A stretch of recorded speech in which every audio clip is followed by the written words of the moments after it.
नमस्कार, मैं हूं अनुराग चड्ढा। न्यूज़ वन इंडिया के डिजिटल प्लेटफॉर्म पर आपका स्वागत है। आज की खबर भारतीय जनता पार्टी के राष्ट्रीय महामंत्री सुनील बंसल से जुड़ी है। दरअसल सुनील बंसल 2 फरवरी को उत्तर प्रदेश में आ रहे हैं।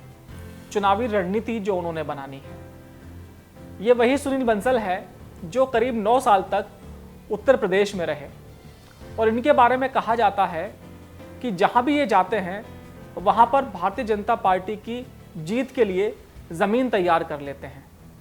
यहां तक कि प्रधानमंत्री नरेंद्र मोदी और देश के गृह मंत्री अमित शाह इनकी काबिलियत का लोहा मानते हैं। लेकिन जब ये उत्तर प्रदेश से दिल्ली चले गए तो वापस यूपी क्यों आ रहे हैं? ये सवाल भारतीय जनता पार्टी के तमाम जो कार्यकर्ता हैं, पदाधिकारी हैं, उनके दिल में और दिमाग में कौंध रहा है कि एक बार दिल्ली वापसी जाने के बाद उत्तर प्रदेश में सुनील बंसल वापस क्यों आ रहे हैं। दरअसल मिशन 2024 इसकी जिम्मेदारी भारतीय जनता पार्टी के तमाम लोगों को टॉप लीडरशिप ने दी है, लेकिन उत्तर प्रदेश को सुनील बंसल बहुत अच्छी तरह से समझते हैं। हालांकि उनकी जगह पर जो धर्मपाल जी हैं उनको संगठन मंत्री बनाया गया है, लेकिन कहीं ना कहीं जो आला कमान नेता हैं वो इस बात को जानते हैं कि जितनी समझ आज भी सुनील बंसल को है उतनी समझ जो मौजूदा संगठन मंत्री हैं उनको भी उत्तर प्रदेश के बारे में नहीं है। हालांकि वो भी बहुत काबिल व्यक्ति हैं, लेकिन अभी सुनील बंसल के आसपास नहीं हैं। शायद यही वजह है कि सुनील बंसल के साथ साथ BL संतोष और तमाम जो संगठन के नेता हैं, विनोद तावड़े, वो आ रहे हैं। दरअसल मिशन 2024 भारतीय जनता पार्टी के लिए बहुत महत्वपूर्ण है। जो सीटें जीती हुई हैं उनको दोबारा से कैसे जीता जाए, इसको लेकर रणनीति अलग टीम बना रही है। लेकिन जो सीटें भारतीय जनता पार्टी देश के अलग अलग राज्यों में हार चुकी है, उसकी हार के पीछे क्या वजह रही, क्या वहाँ का डाटा है, उनको लेकर बहुत तेज़ी से काम हो रहा है। और उसी के लिए ये तीनों जो भारतीय जनता पार्टी के दिग्गज संगठन के नेता हैं ये लखनऊ में आ रहे हैं। दरअसल 2 फरवरी को लोकसभा संयोजन समिति की एक बैठक होगी जिसमें डाटा मैनेजमेंट पर जोर होगा और जो लोकसभा सीटें हारी हैं, चाहे उत्तर प्रदेश की बात हो या फिर देश के अन्य राज्यों की बात हो, उनके पीछे क्या वजह रही है, उन पर एक प्रबंधन तंत्र काम करेगा और डाटा मैनेजमेंट का काम होगा। डाटा इसलिए जुटाया जाएगा ताकि उस डाटा को दिल और दिमाग में रखकर भारतीय जनता पार्टी आगे की रणनीति बना सके। दोस्तों, यही भारतीय जनता पार्टी है। 2014 के बाद भारतीय जनता पार्टी पूरी तरह से बदल गई। अनुशासन से काम हो रहा है और पूरी की पूरी तकनीक से भारतीय जनता पार्टी में काम हो रहा है, जबकि देश की जो तमाम पुरानी पार्टियां हैं, क्षेत्रीय पार्टियां हैं, ये केवल एक पुरानी परंपरा के हिसाब से चल रही हैं। लेकिन भारतीय जनता पार्टी ने अपने कामकाज करने का तरीका बदल दिया है। किसी ने इस बात को भी सोचा भी नहीं होगा कि भाई जो सीटें भारतीय जनता पार्टी हार चुकी है उनको कैसे जीता जाए, उसको लेकर एक बहुत अच्छी वर्किंग की जा रही है। मेरे पास भारतीय जनता पार्टी के एक बड़े नेता ने कुछ डिटेल भेजी है। उसमें साफ लिखा है कि लोकसभा संयोजन समिति बनाई जाएगी।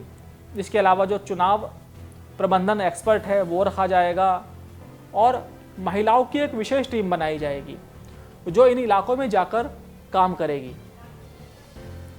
तो जो बाकी क्षेत्रीय पार्टियां हैं वो उनके बारे में मैं बहुत अच्छी तरह से जानता हूं कि जो सीटें वो हार चुके हैं उनको तो वो मानकर चलते हैं कि भाई हम इन सीटों को जीत नहीं सकते। भारतीय जनता पार्टी की जीती हुई सीट को हम कैसे जीत लें, क्योंकि जो मार्जिन है वो बहुत बड़ा है, तो वो लोग दम तोड़ देते हैं। लेकिन भारतीय जनता पार्टी की एक खासियत है कि ये हमेशा मानकर चलती है कि भाई जो हारी हुई बाजी है उसको कैसे जीता जाए, इसको लेकर जोर रहता है। तो सबसे बड़ा सवाल ये उठता है कि सुनील बंसल की उत्तर प्रदेश में किस रूप में वापसी हो रही है।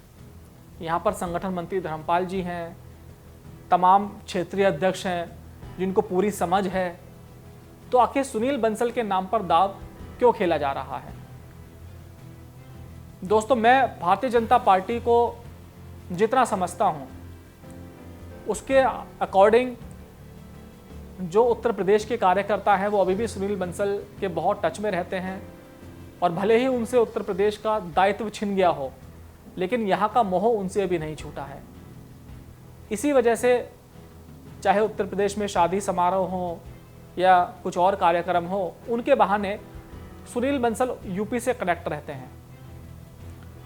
और अब जो हारी हुई जो लोकसभा सीटें हैं उनको लेकर मंथन होगा। उत्तर प्रदेश में बहुत से ऐसे लोग हैं जो सुनील बंसल से ना इत्तेफाकी रखते हैं, उसमें सरकार से जुड़े भी लोग हैं, संगठन से जुड़े लोग हैं, क्योंकि वो कहीं ना कहीं मानते हैं कि जब जब सुनील बंसल उत्तर प्रदेश में रहे तो उन्होंने अपनी चलाई, उन्होंने किसी और की नहीं चलने दी।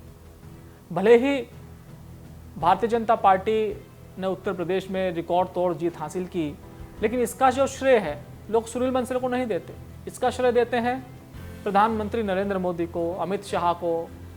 और 2017 से जब से उत्तर प्रदेश के मुख्यमंत्री योगी आदित्यनाथ बने हैं, उन्होंने उत्तर प्रदेश में लॉ एंड ऑर्डर को ऐसा कर दिया कि जिसके बाद योगी की बम बम हो गई। फिर यहाँ पर किसी और नेता की ज़रूरत नहीं है, ऐसा सुनील बंसल के विपक्षी भी कह रहे हैं। लेकिन मिशन 2024 के चलते कहीं ना कहीं सुनील बंसल पर यकीन है राष्ट्रीय नेतृत्व को, जिसकी वजह से एक बार फिर से उन्होंने उन्हें उत्तर प्रदेश की अप्रत्यक्ष रूप से जिम्मेदारी सौंपी है। देखना होगा कि जब वो ये मीटिंग करेंगे तो हारी हुई जगह पर जहां कमल मुरझा गया था वहां उसको वो कैसे खिलाएंगे। आज की वीडियो में इतना ही, फिर आपसे मुलाकात होगी किसी दूसरी वीडियो के साथ।